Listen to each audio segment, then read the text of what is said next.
Jueves 22 de febrero, saludos señoras, señores, bienvenidos como cada día a este espacio, a esta revista de prensa, al repaso diario que hacemos de las informaciones que aparecen publicadas en las portadas de los diarios de Córdoba, Diario Córdoba, Diario ABC, El Día de Córdoba. Hay temas recurrentes, hay bastantes informaciones que coinciden, pero empezamos como es habitual por el decano. Dos estudios, hoy copan las portadas, o dos informes. El primero, el del Diario Córdoba, sobre la violencia de género. Titula el diario de Grupo Z, el 91% de las víctimas mortales sufrió una agresión con alevosía. Se refiere a víctimas mortales dentro de la violencia machista o de género. El informe revela que en la mayoría de los casos el hombre no mata a raíz de un arrebato o de un altercado. La Junta creará un sistema de información concreto para mujeres extranjeras que no hablan castellano. Esta información aparece en otros periódicos, como les digo, es una información a través de un informe, a partir de un informe que ha elaborado la abogada cordobesa Aurora Genovés. Bueno, tiene conclusiones que tampoco nos sorprenden demasiado. Por ejemplo, como dice el diario Córdoba en su portada, que la inmensa mayoría sufren agresión con alevosía, con ensañamiento. También da del informe alguna otra conclusión, por ejemplo, que la mayoría de los supuestos de agresión de género, violencia doméstica o víctimas mortales, por ser más concretos, se produce en municipios pequeños, se produce en zonas aisladas, que también es algo que lamentablemente lo estamos viendo. Que una gran parte de las agresiones, el 66%, dos terceras partes de las agresiones, son consecuencias de unas anteriores, o mejor decirlo, ha habido otros episodios previos que debían haber alertado a las autoridades y también a los servicios sociales de que había una situación que podía provocar un fallecimiento. También la edad en la que se producen los conflictos que provocan agresiones mortales en muchos de los casos, entre los 30 y los 50 años. Como les digo, es un estudio, una casuística en la que se ha ido viendo por parte de Aurora y de otros compañeros, se ha ido viendo sentencias en cuanto a agresiones en el ámbito familiar y salen una serie de conclusiones que la Junta, estuvo presente la consejera Rosa Aguilar ayer en la presentación de este informe, la Junta dijo que le servirá, agradeció este informe porque le servirá para ir actuando a partir de conocer este tipo de casuística, o más que conocerlas, de que se hayan puesto negro sobre blanco en un informe. También habla de por provincias. Córdoba tiene 15 víctimas mortales por violencia de género en el periodo 2005-2015, está afortunadamente lejos de Málaga, que es la que más registra, con 37, Sevilla y Almería 25, luego, Córdoba con 15, luego Cádiz 12, Granada 21, Cádiz 12, Jaén 11 y Huelva 4. Bueno, pues son casuísticas, como le digo, son la frialdad de la estadística en un asunto que debe verse con más subjetividad, pero es cierto que la casuística sirve para que las administraciones actúen, sobre todo en el tema de la agresión previa, la agresión inicial o la agresión que se produce antes de la definitiva, porque en muchas ocasiones, como si recuerdan, cuando se produce un asesinato en el ámbito familiar, es muy frecuente que rápidamente salga pues el responsable de servicios sociales o de la consejería que fuera, decir, es que no había denuncia, es que no hubo forma de prevenir esta agresión. Bueno, pues en dos terceras partes de los fallecimientos sí que hubo previamente una agresión. Quizá no denuncia, porque saben que luego hay otras circunstancias que hacen que muchas mujeres agredidas en su casa, en su domicilio, no presenten denuncia contra su agresor, que es su pareja habitualmente. Pero sí que hay constancia en el ámbito de servicios sociales, la asistencia médica, en las urgencias, de que ha habido una agresión. Y eso debería movilizar los sistemas para evitar que haya la agresión definitiva, la agresión con la causa del fallecimiento. El diario El Día elige para su portada otro informe. Este caso lo ha redactado la Universidad Loyola Andalucía. La joyería, dice el diario El Día, tiene un impacto en la economía de 325 millones de euros. Economía cordobesa se refiere. En concreto, eso significa el 1,2%, el 1,3% del PIB, del Producto Interior Bruto provincial. Así lo refleja el diario Córdoba, también en el sumario. La joyería cordobesa mueve 325 millones cada año, dice. Supone, como le digo, el 1,3% del PIB provincial, según la Universidad Loyola. También el diario ABC, muy parecido, mismo tenor. La joyería aporta 325 millones a la economía local y mantiene su recuperación. Bueno, quizá el diario ABC puntualiza la línea correcta, los otros también lo hacen en la información igualmente correcta, pero quizá hay que hacer incidencia en esto, la recuperación. La joyería cordobesa tuvo más peso hace algunos años, hace algunas décadas, en el PIB provincial que el que tiene ahora, que apenas, como le digo, apenas tiene el 1,3% del total del PIB PIB. Córdoba durante mucho tiempo tuvo la joyería un motor de empleo, un motor de riqueza. Córdoba estaba situado a nivel nacional en el top 10 de la joyería, la ciudad en la que había, bueno, pues una fama a nivel nacional y una industria que proporcionaba trabajo a muchísima gente. Cuando llegó la crisis de los años 2008 a 2015 sobre todo, se resintió muchísimo la joyería y eso hizo que se cerraran muchos establecimientos. Recuerden que desapareció incluso el Salón Joyacor, salón donde se exponía la joyería cordobesa, y la joyería entró en crisis. Se va recuperando poco a poco, no es una recuperación rápida, ni siquiera ahora se atisba en el horizonte recuperar las cifras que teníamos hace unas décadas.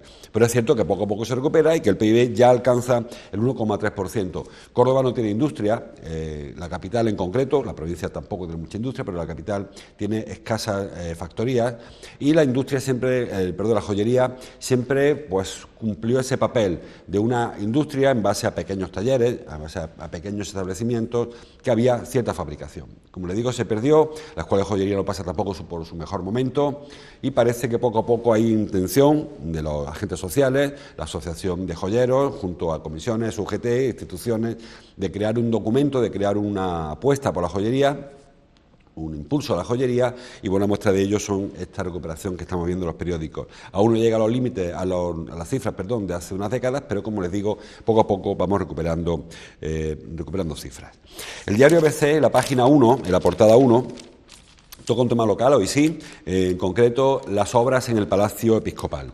Urbanismo, dice el diario ABC, lo están viendo, sobre una foto de Valerio Merino, urbanismo frena por tercera vez el Palacio Episcopal. Ahí están viendo la puerta del patio de carruajes, que es el objeto de polémica, no la puerta, sino el patio de carruajes donde se está cometiendo una obra.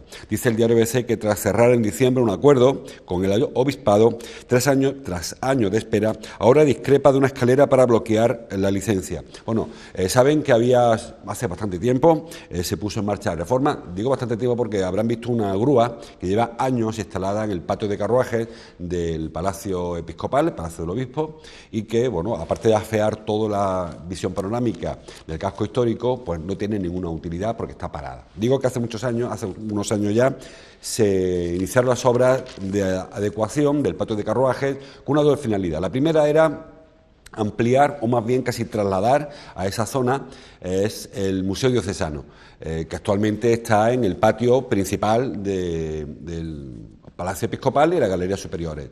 El patio de carruajes es una zona diáfana que hay en el interior del Palacio Episcopal y las dos naves que dan a la calle Torrijos y Amador de los Ríos, es decir, frente al seminario y dando para la fachada de la mezquita catedral, la puerta que veíamos en la portada del diario ABC. Bueno, como les digo, la obra pretendía adecuar el espacio y adecuar las dos naves. La primera de los inconvenientes surgió con la aparición de restos arqueológicos, algo bastante previsible. Este espacio, el espacio Palacio Episcopal, ha sido utilizado desde la época de los romanos. Incluso en la época de los visigodos parece que tuvo una especial incidencia. Hay quien sitúa en este espacio el palacio del rey Rodrigo. Con lo cual se sospechaba, y si lo han constatado luego las catas arqueológicas, que iban a aparecer restos arqueológicos. No solamente en el subsuelo, sino también en las propias edificaciones, porque se ha ido construyendo uno sobre otro. Cuando apareció, la solución fue diseñar una galería cristalada, mantener los restos y exponerlos al público mediante una galería descubierta, como les digo.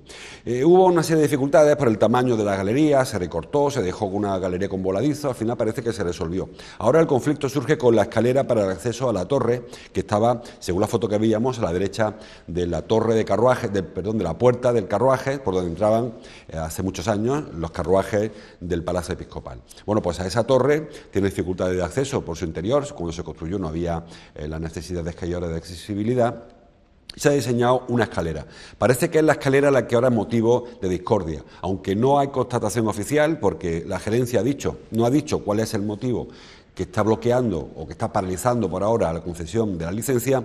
Según el obispado sí que es la escalera, porque ellos propusieron una, le dijeron que no le parecía correcto su ubicación, porque estaba en el propio patio, la desplazaron más para esconderla, luego la han hecho más pequeña, y por parte del obispado hay un poco la mosca detrás de la oreja, como que están buscando excusas continuamente para retrasar la concesión de la licencia de la ampliación del patio de carruaje. También les decía que había un doble objetivo en esta reforma. Por un lado, poner en valor ese ese espacio que está inútil de hace muchísimo tiempo y trasladar ahí el museo diocesano y ampliarlo.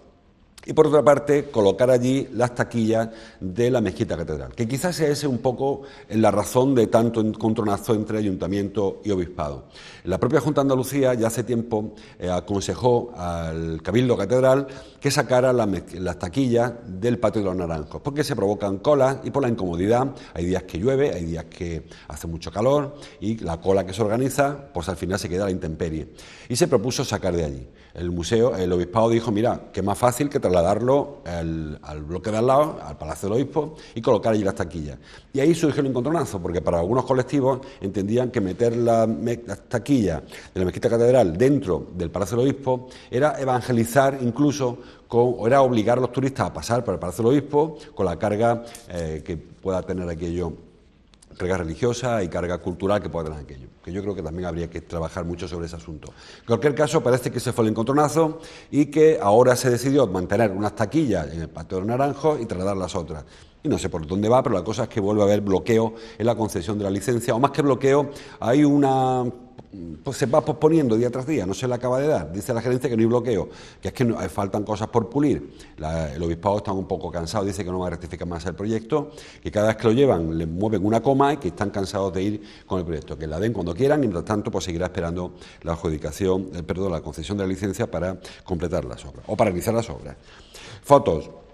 El diario Córdoba, la foto es de Córdoba en Madrid, y me explico. La presencia de Córdoba en la Feria de Arte Contemporáneo de Madrid, en Arco, con las protagonistas. Allá están viendo, son Nieves Galiot, Verónica Ruz, Carmen Molina, Marisa Ruz y Lola Guerrera, que es la comisaria de la exposición cordobesa. Córdoba lleva a Arco, a la Feria de Arte Contemporáneo de Madrid, un mensaje feminista y real, dice el diario Córdoba, sobre una foto de Silvia Varela, que es la autora de esta fotografía. Bueno, como saben, ya anunció Marisa Ruz, que es la diputada, la que están viendo la segunda por la derecha, diputada de Cultura de la Diputación, que este año la apuesta de la Diputación es una exposición, una performance que organiza la Diputación de Córdoba, la Fundación Botí. Como le digo, dijo en su día Marisa Ruz que iba a ser un mensaje feminista, que iban a ser cuatro artistas cordobesas las que iban a ir a Arco, que me parece muy bien. No por ser mujeres, sino por ser artistas representantes de la cultura, de las artes plásticas cordobesas. Que repito, lo dije ya el otro día, lo digo otra vez hoy. Si hay mejores hombres que mujeres que vayan hombres, si hay mejores mujeres que hombres que vayan mujeres. No creo las cuotas, no creo que corresponda a 3 mujeres el año que viene a 60%, el siguiente a 80%. Me parece que deben ir siempre los mejores. Si son mujeres, pues mejor, síntoma de que el arte, la cultura en femenino funciona, pues mejor que mejor, pero si un año no hay ninguna mujer que tenga una obra que sea representativa para ir a Arco, que vayan hombres. Me parece que entrar en cuotas es un mal camino. En cualquier caso, esta es la representación cordobesa en Arco, así que, bueno, pues habrá que acompañarla. Hoy, por cierto, no está Alfonso Alba conmigo, como cada jueves, porque está en Arco precisamente haciendo un reportaje de la Feria de Arte Contemporáneo de Madrid. La foto del diario El Día, la que nos queda, una foto que firma Juan Ayala, es para el circo. Dice el diario El Día, el circo llega a la universidad. El grado de educación social que se imparte en la Escuela de Educación, que están viendo la Facultad de Educación que está viendo, Ciencia de Educación, el grado de educación social tendrá una asignatura circense obligatoria, unas prácticas obligatorias. Parece muy interesante, no sé hasta qué punto le parecerá a los alumnos, pero son ciertas habilidades que van a contar en el currículum de los estudiantes de educación social. Ayer se presentó esta Circuni, que es un circo en la universidad, Circuni, que es una experiencia que lleva ya algunos años en marcha, y esta es la novedad de este año. Vemos a Beppe Ciclo, que es el impulsor de esta iniciativa, y le digo que este año alcanza este grado, este nivel de incluirlo en la materia curricular de los estudiantes del grado de educación social. Bueno, me parece muy interesante y, a ver cómo funciona. Supongo yo que habrá capacidad para modificar, rectificar o incluso suprimir esta asignatura si el tema no fuese por donde los organizadores esperan que vaya. El diario ABC trae otra foto más en su portada, en la página 2 en este caso, que es para el puente romano y el paso de las hermandades por ese pasarela milenaria. Dice el diario, a veces lo están viendo ahí, el puente romano se abrirá en Semana Santa. El ayuntamiento permitirá acceder al paso sobre el río durante el tránsito de cofradías. Hay más informaciones sobre relaciones ayuntamiento-cofradías. Empezamos por esta. Saben que el año pasado, cuando acabó la carrera oficial, cuando acabó la Semana Santa, los colectivos afectados, más afectados, sobre todo las asociaciones vecinales de las dos orillas del río, también los comerciantes, también los hosteleros, los alojamientos, quiero decir, protestaron o se quejaron de que había habido una serie de disfunciones en cuanto a la accesibilidad de residentes y de turistas en el entorno de la mezquita catedral. Los vecinos de este lado del río, del Campo de la Verdad, del sector sur, se quejaban de que se le cerró el paso al puente romano cuando comenzaba la carrera oficial, básicamente para evitar que hubiera un tránsito junto a la puerta del puente, donde, como saben, había instalado unos palcos. El ayuntamiento decidió en aquel momento cortar el puente romano y colocó en la confluencia del puente romano con la avenida del Alcázar, pues colocaron ahí una pareja de seguridad, vigilante de seguridad o policía local, según el caso, para impedir el acceso. Cuando no había paso de Semana Santa, cuando no había procesiones, se dejaban pasar por grupos de 40 a 50, con lo cual era como un semáforo. Los que no podían pasar se tendrían que esperar hasta que pasase toda la comitiva de Nazarena y luego pasaban detrás de la banda, ¿no? Bueno, pues este año, según dijo Emilio Mente ayer, según dice el diario ABC, a Emilio Mente le confirmó a los vecinos de la zona sur que este año sí que habrá posibilidad de cruzar por el puente romano. Claro, eso motivará o ocasionará algún problema, supongo yo. No se va a poder pasar entre los pasos cuando haya una procesión, y en este caso, en este punto, son continuas las procesiones, o sea que supongo yo que permitirán que haya llegar hasta la avenida del Alcázar y girar pues, en dirección a Santa Teresa Jornet para rodear los palcos. No sé cómo lo van a hacer, pero en principio va a estar abierto el puente romano durante la Semana Santa, algo que, como les digo, ya tuvo su problema el año pasado. En otros periódicos, por ahí va apareciendo, el diario El Día, por ejemplo, titula en su portada: el diseño de la Semana Santa vuelve a enfrentar al cogobierno. Es una información que publica Cantador, Francisco Javier Cantador. Dice el diario El Día que Pedro García está volviendo a afear a sus socios de gobierno. Pedro García, Izquierda Unida, como saben, sobre todo a Emilio Aumente, que es del PSOE, Pedro García, primer teniente de alcalde, urbanismo, Emilio Mente, teniente de alcalde de presidencia y movilidad. Bueno, como le digo, cuando acabó la Semana Santa fue Izquierda Unida quien más promovió esa reunión, ese encuentro entre el ayuntamiento, las cofradías y los afectados, sobre todo las asociaciones vecinales. Dice Pedro García ahora, cuando ha pasado prácticamente un año desde que terminó la cuaresma del año pasado, la Semana Santa del año pasado, dice Pedro García que se ha vuelto a perder el tiempo, que ha vuelto a pasar casi un año y que los conflictos siguen estando ahí. Recuerde que el año pasado hubo denuncias, hubo quejas de vecinos que al ir a su casa se encontraba con un vigilante de seguridad que le pedía carnet de identidad, porque decía que esa calle estaba cortada solo para residentes, y les pedía, como si fuese alguna autoridad, una identificación, algo que no parece que sea del todo legal. Hubo hosteleros o propietarios de hoteles de la zona que decían que había turistas que no podían llegar hasta su habitación. Hubo vecinos que decían que estaban en turno de noche y no podían sacar el coche de sus casas. En fin, hubo muchas quejas, hubo muchas reacciones ante la instalación de la carrera oficial en este punto. Lo cierto es que ha pasado casi un año y no se han resuelto. Emilio Mente se reunió ayer con algunas asociaciones vecinales afectadas, como les digo, y da prueba de ello la información de ABC, pero quedan flecos. No se sabe este año, parece que no va a haber policía local, va a ser el vigilante de seguridad, pero con otras facultades. No podrán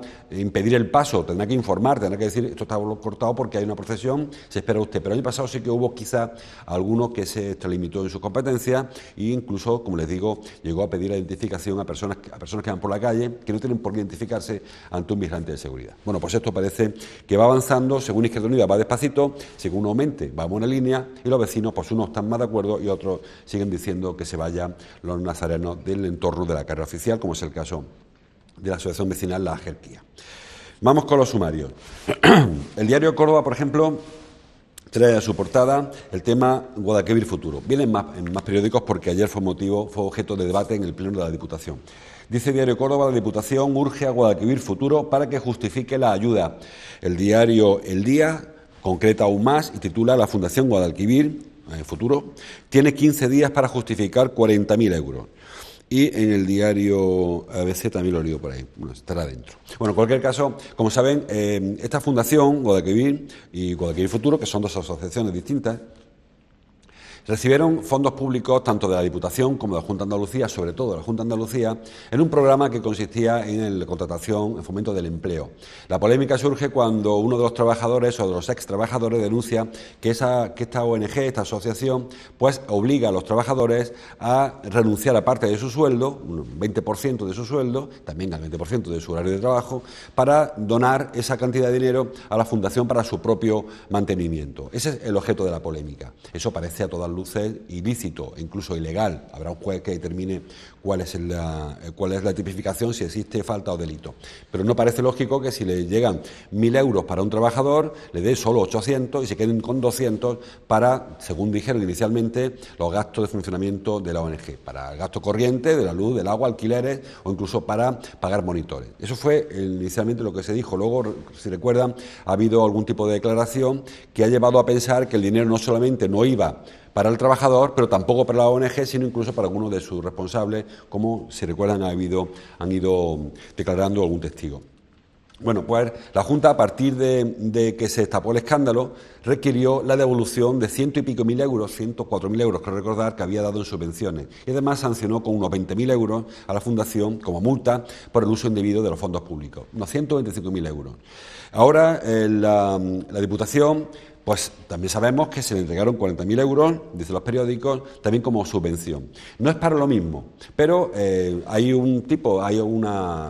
reglamentos que impiden que se le entreguen subvenciones a asociaciones que estén incursas en procedimientos judiciales, entre ellas, lógicamente, sin citarlas, con la Fundación Guadalquivir Futuro Fundación Guadalquivir con Guadalquivir Futuro.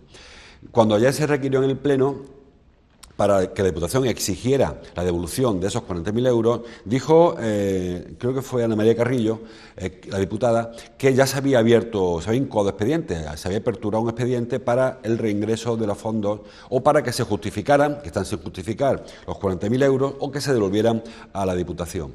Yo no sé cómo va el asunto porque tampoco se explicó, pero según dice el diario El Día, por ejemplo, hay 15 días, no sé a partir de cuándo, porque no se sabe en qué día se aperturó, yo no lo sé por lo menos, qué día se aperturó el expediente, desde que se inició el expediente hay 15 días para que o bien justifique los 40.000 euros o los devuelva. Claro, la justificación no es fácil, la devolución es casi más difícil, porque, como saben, esta ONG, no sé dónde estará el dinero, pero no parece que tenga en una cuenta corriente 150.000 euros, para devolverlo de la Junta de Andalucía, para pagar la multa y para hacer frente a la devolución esta. Porque además, todo este episodio ha provocado a que se congelen cualquier tipo de subvenciones a partir de ahí. Es decir, una ONG que vive de subvenciones fundamentalmente no puede recibir subvenciones ni del Ayuntamiento, ni de la Junta, ni de la Diputación, porque está metida en un lío judicial. Así que no creo que esto tenga una fácil salida. Ahora quedará justificar y ver si la intervención de la Diputación acepta los justificantes de la subvención que concedió a esta fundación. Por cierto, que se le dio antes de que la pidiera. Fue un tema burocrático muy extraño, pero lo cierto es que le llegó el dinero antes de que llegara incluso la petición. Parece que era automático porque todos los años la pedía, con lo cual se metió en el plan, en la programación, pero se la adjudicó, como les digo, antes que llegase a solicitarla. Algo que le escamó al PP, aunque es cierto, como dijo ayer Ana Carrillo, que el PP también aprobó esa adjudicación sin saber que no la había siquiera solicitado. Saben que el lío es bastante gordo. Por cierto, Rosa Aguilar, que estuvo ayer en Córdoba, como decía, bueno, viene a Córdoba casi a diario, pero ayer estuvo en un acto público, dijo que no descarta querellarse contra quien la acusa de haber facilitado el acceso a subvenciones a estas ONG que, como saben, están vinculadas al PSOE.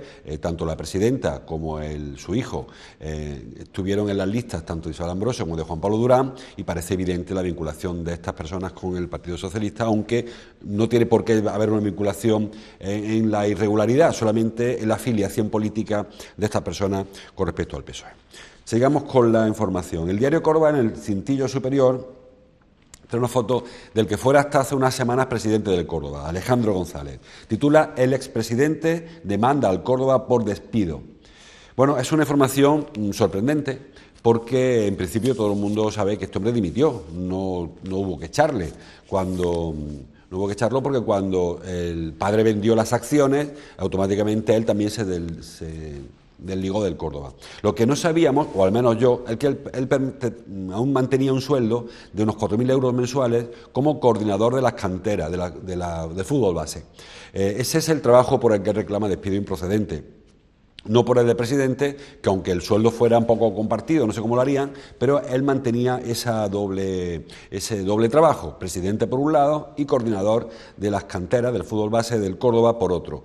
Ahora él dice que se despidió sin motivo, que yo personalmente entiendo que motivo hay, y que reclama, pues eso, una indemnización por despido improcedente.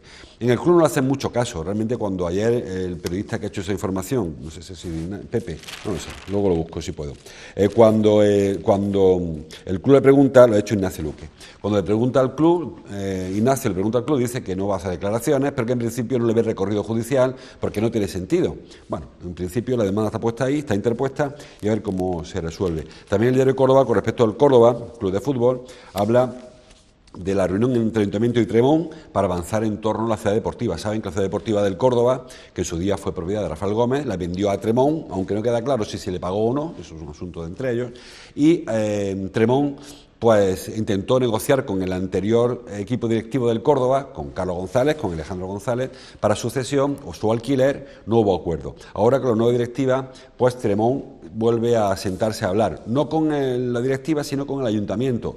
¿Por qué razón? Bueno, parece que Tremón tiene intereses inmobiliarios en esa u otra zona y se está planteando una permuta, de manera que quizá la solución sea que Tremón se la ceda al ayuntamiento, y el ayuntamiento se la ceda a su vez al Córdoba Club de Fútbol o a la Fundación. Ya verían. No obstante, parece que la idea de Jesús León y su equipo es construir su propia ciudad deportiva en otro lugar, en torno a las Quemadas, Rabanales, se está planteando algunas zonas, y dejarse de polémicas, porque además, como saben, la zona del Arenal es una zona inundable, una zona que no permite demasiado actividad de construcción, con lo cual parece que las intenciones de León es capitalizar en algo el club, dotarlo de patrimonio, construir, pues eso, una instalación con su polideportivo, con sus duchas, con un establecimiento incluso comercial, se ha hablado, no sé, pero no sería en esa zona porque parece que es una zona inviable. También, por acabar con el tema deportivo, dice el diario Córdoba que el doctor Escribano es el fichaje sorpresa del máximo accionista, Jesús León. Bueno, saben que había un contrato presuntamente blindado con el anterior doctor del club, al final se deshizo ese contrato y se ha fichado a Escribano. Más que el fichaje de Escribano, que es un médico conocido, es nutricionista, por cierto, quizá lo que a mí me ha sorprendido más es que a partir de ahora, ha dicho Escribano, los jugadores van a comer en el club, van a contratar a un cocinero que le prepara a diario la comida del club, controlar su dieta, lógicamente, y va a viajar con el club para también guisar allá donde vaya, para cocinar allá donde vaya. Me parece interesante, más de un club profesional, que eso de llegar y cada cual coma donde pueda y que come, porque como saben, también parte del rendimiento de los jugadores puede vincularse a su estado físico y eso se vincula a su nutrición. Muchos aficionados critican el bajonazo que tiene el Córdoba en los últimos minutos. Si miran hacia atrás, se han perdido varios de estos partidos últimos en el último cuarto de hora, o los últimos 10 minutos, o en los últimos 2 minutos, como ocurrió con el Granada. Bueno, pues quizá tengan algo que ver su estado físico, como les digo. Hay gente que ha llegado en el mercado de invierno sin equipo y lógicamente no puede estar en forma, y el estado de forma pues también tiene que ver con la nutrición. Este doctor Escribano, si recuerdan, ya se hizo famoso por unas papillas que preparaba, en fin. Bueno, pues es quien vuelve al Córdoba, vuelve a la palestra, siendo el médico del club. Un par de minutos para ir terminando. Información local, los periódicos queda poca cosa. No sé si esto por ahí alguna otra cosa más. No, creo que ni nada más local, así que nos metemos con información de otro ámbito. Por ejemplo, dice tanto el diario Córdoba como el diario El Día coinciden en que... No, el diario a veces lo he visto. Bueno, Andalucía, dice Córdoba, Andalucía busca captar 1.000 millones de euros en los mercados. Sí, el diario trae la parte alta.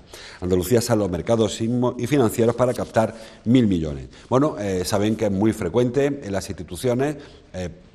bueno, pues ir al mercado a pedir créditos, lo que se llama deuda pública. Es una fórmula que permite a las instituciones pedir una especie de préstamo a los pequeños inversores, consiste en comprar letras, comprar bonos, comprar algún tipo de deuda pública a 9 meses, a 1 año, a 2 años, según los tipos de interés que se paguen. Es una práctica muy habitual. No lo hace solo la institución, lo hace incluso, no sé, el Corte Inglés lo puede hacer.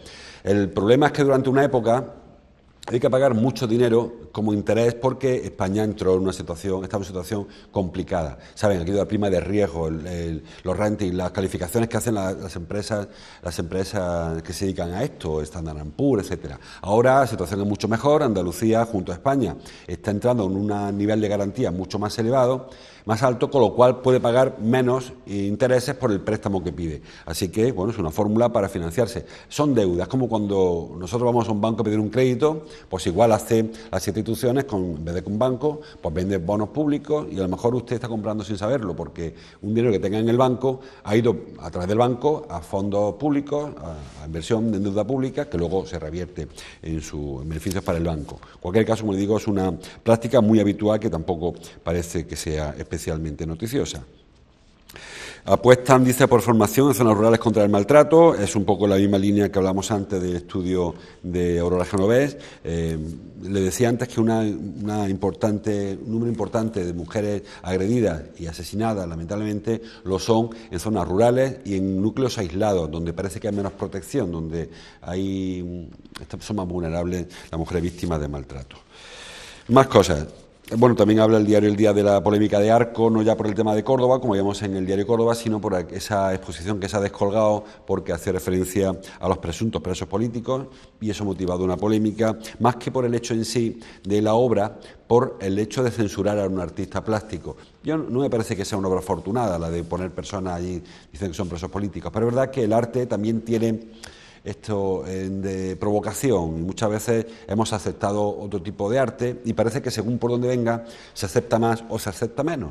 Bueno, cada cual ve la feria, en este caso la feria de arte, por donde según le va, ¿no? Habla el diario ABC del tema Ana Gabriel, incluso vamos a terminar.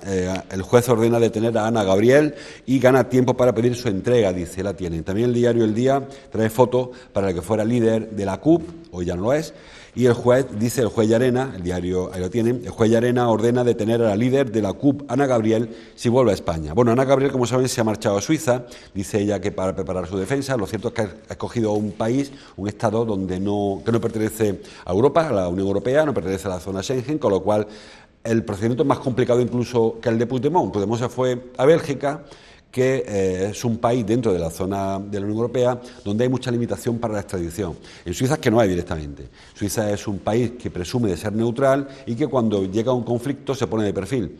Eso es bueno y eso es malo. En este caso, para España parece que no va a ser muy positivo. No obstante, aunque ayer el gobierno suizo, directamente dijo que no se iba a conceder ningún tipo de extradición, porque ellos no aceptan extradiciones por temas políticos, habrá que ver qué dice el juez español por la extradición, porque no creo que ponga el juez español, mándeme aquí a esta mujer, que es una presa política, no creo que lo haga así, sino pondrá bien la para acá porque ha cometido delito de malversación, que sí que está penado en Suiza, un delito de atentado contra el Estado o de preparación de una especie de rebelión contra el Estado, que también hay delito en Suiza, es decir, que habrá que esperar, antes de que estén a la ligera, digan que no se extradita, hay que ver por qué se pide la extradición. No obstante, parece que Llarena no tiene prisa en extraditar a nadie. Parece que la intención del gobierno español, en este caso la justicia española, es dejar que primero se conforme un gobierno en Cataluña y cuando esté todo funcionando relativamente, se reactiven tanto el tema Puigdemont como el tema Ana Gabriel, como cualquier otro asunto que esté en este caso en manos de la justicia o de prisiones, porque recuerden que hay aún detenidos en prisión provisional. Yo personalmente entiendo que la prisión provisional, en este caso, no parece que tenga mucho sentido, porque hay una serie de requisitos que permiten que haya un encarcelamiento provisional, pero que haya una persona en la cárcel 3 meses a la espera de juicio, creo que raya un poco con el propio concepto de los derechos humanos. Creo que hay personas que o que hay que juzgarlas o hay que dejarlas en su casa. Distinto es que haya un violador en serio, que haya un asesino o que haya una persona que sea un peligro para la sociedad. Pero yo personalmente entiendo que tanto Oriol Junqueras como los Jordi, quien esté en la cárcel, pueden estar en su casa mientras y luego responder cuando toque ante la justicia. Que se escapan, pues no sé, muchas veces casi enemigo que huye, pues Puente de Plata. No creo que haya mucha prisa en traerse a Puigdemont, que sea un mártir en la cárcel, que se quede allí en Waterloo, que tampoco allí parece que esté haciendo mucho daño. Pero pues lo dejamos aquí. No hay tiempo para más. Como cada día, les agradezco que estén ahí. Les dejo con Ángeles Mellado y con su café media. Mañana viernes cerramos la semana leyendo la prensa. Hasta entonces, como siempre, gracias por su atención.